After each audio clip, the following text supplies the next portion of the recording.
Muy buenos días, queridos amigos, amigas que me escuchan en esta mañana, que el Señor los bendiga. Como cada día, queridos amigos, venimos compartiendo el estudio de la palabra de nuestro Dios.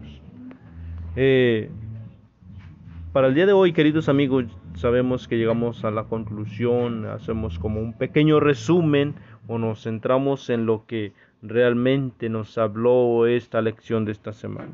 Sabemos, queridos amigos, que en esta semana el título fue acerca de los dos testigos, que Satanás, el enemigo de Dios, ha tratado de ponerle fin, de ponerle una destrucción total a los dos testigos, que es la palabra de nuestro Dios. Los dos testigos son el Antiguo y el Nuevo Testamento. Cuando la Biblia fue prohibida, queridos amigos, por las autoridades civiles y religiosas, cuando su testimonio fue pervertido y se hizo canto, pudieron inventar los hombres y los demonios para desviar de ella la mente de toda la gente, ¿sí? Eh, Ahora sí que el enemigo estaba al tanto para que ellos no siguieran proclamando las verdades sagradas, ¿sí? ¿Qué es lo que hacían? Eran perseguidos estos varones, estos hijos de Dios, hijos fieles, ¿sí? Fueron perseguidos, entonces tuvieron que refugiarse, ¿sí? En las fortalezas de las montañas, en las cavernas, en las cuevas de la tierra, ¿sí? Es ahí, queridos amigos, donde los fieles testigos profetizaron vestidos de saco, ¿sí?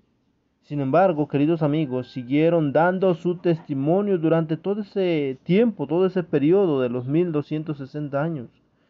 Aún en los tiempos más sobrios hubo hombres fieles que amaron la palabra de Dios y fueron celosos en su honor. A esos fieles siervos de Dios les fueron dados sabiduría, poder y autoridad para divulgar la verdad durante todo ese tiempo, durante los 1260 años. Vemos, queridos amigos, aunque el enemigo de Dios trató de, de, de ponerle un alto, vemos que hubo fieles de Dios, hubo quienes se pusieron ahora sí que firmes y fuertes y fieles para seguir proclamando el mensaje de nuestro Dios. Pero queridos amigos, sabemos que estas personas no estaban solos, contaban con la ayuda de nuestro Dios. Vemos, queridos amigos, cuando en Francia, ¿qué es lo que hubo? Hubo ese rechazo hacia Dios, desechó la Biblia públicamente. Vemos cómo esta mujer da esa orden, ¿sí? De que sean quemadas todas las Biblias en las calles, ¿sí? Que ese fue una gran burla, queridos amigos, pero vemos, queridos amigos, que eso no lo detuvo nada, ¿sí? ¿Por qué? Porque el poder de Dios, el Espíritu Santo de Dios, que impone un freno al poder cruel de Satanás, ¿sí?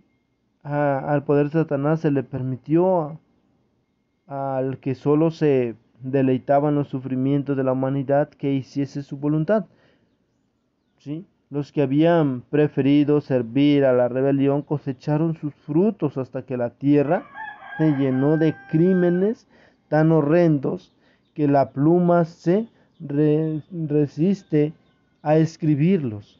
De las provincias devastadas y de las ciudades arruinadas se oía un gran clamor terrible, un clamor de angustia, amarguismo. Francia se estremecía como sacudida por un terremoto. La religión, la ley, el orden social, la familia, el Estado y la Iglesia, todo lo abatía la mano impía que se levantara contra la ley de Dios. Pero queridos amigos, sabemos que nuestro Dios siempre va al frente de nosotros y Él es quien nos da la victoria, ¿sí? Por eso, queridos amigos, dice aquí en esta parte, le daré lectura, esta partecita. A menos que la iglesia siga el sendero, que se le abre la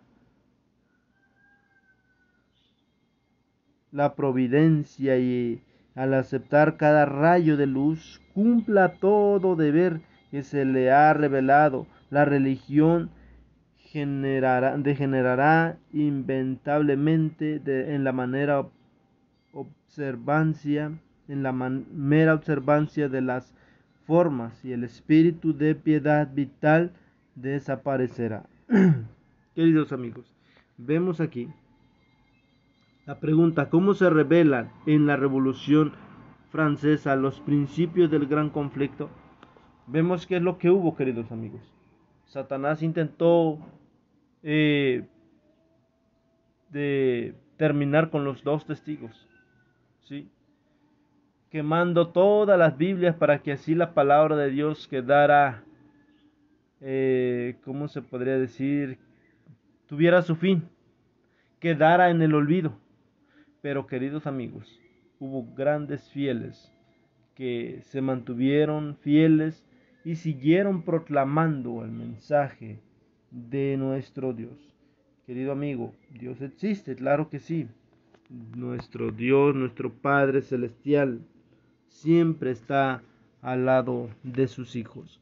Vemos que es lo que nos decía ahí en el libro de Apocalipsis. ¿Sí? Libro de Apocalipsis.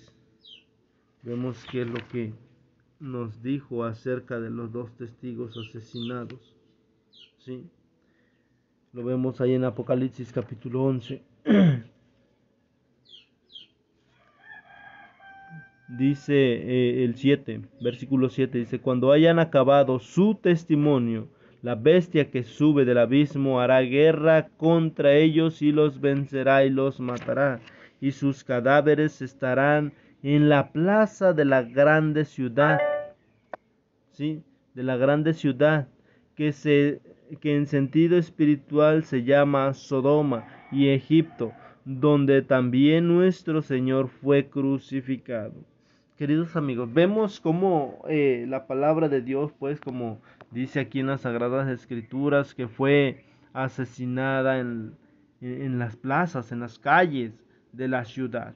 Queridos amigos, y ya hemos visto que en el año 1793 es cuando se da la orden, ¿sí?, de que se quemaran todas las Biblias. ¿Y dónde se tenían que quemar? En las calles de esa gran ciudad. Entonces, queridos amigos, vemos cómo concuerda todo esto, cómo el enemigo ha tratado de ponerle fin a los planes de nuestro Dios. Ahora, queridos amigos, imagina que vives al comienzo del periodo profético de los 1260 años. Imagina que también, que como estudioso de la Biblia y como cristiano devoto, comprendieras que los 1260 años de persecución contra los dos testigos apenas habían comenzado, y que por lo tanto pasarían muchos siglos más hasta que la persecución terminara. ¿Cómo mantendrías viva tu esperanza, tu devoción a Dios y tu compromiso de predicar la palabra de Dios, sabiendo que tú y tus descendientes se enfrentarían a la larga perspectiva de al menos 1000 años más de espera? ¿Cómo te prepararías a tú y a tus descendientes, queridos amigos? ¿Cómo te enfrentarías, queridos amigos, ante esos desafíos? Meditemos, queridos amigos, imaginémonos que estamos en ese periodo. ¿Qué sería de nosotros, querido amigo? Quizás luego nos doblegaríamos a lo que nos los estuvieran diciendo, si nos dijeran: ¿saben qué? Ya no prediques más de ese Jesús, si no serás eliminado. ¿Qué es lo que haríamos, queridos amigos? Yo creo que dejaríamos de predicar. O no sé, querido amigo, qué es lo que pasa por su mente. Quizás ahorita podemos decir: no, pues yo seguiría. Pero, querido amigo, ya viendo la situación peligrosa, ¿qué haríamos? ¿Seríamos capaces de soportar? ¿Nos mantendríamos fieles? Meditemos en ello, queridos amigos. Eso depende a cómo nos encontramos hoy en día, ¿sí? Ahora, queridos amigos, aunque la Revolución Francesa impactó al mundo entero con su visión del mundo, su espíritu y sus acciones, este impacto se sintió más directamente dentro del mundo occidental. Si vives en el occidente, ¿cómo podrías seguir celebrando la resurrección y el ministerio de los dos testigos?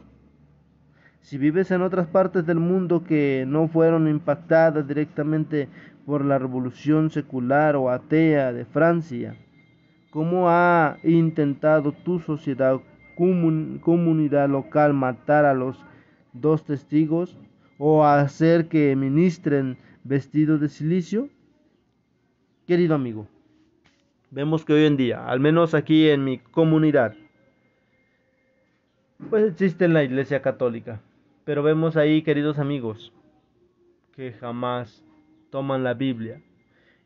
Bueno, yo he pasado y no veo que las personas que se acercan según ir a misa no llevan una Biblia en mano.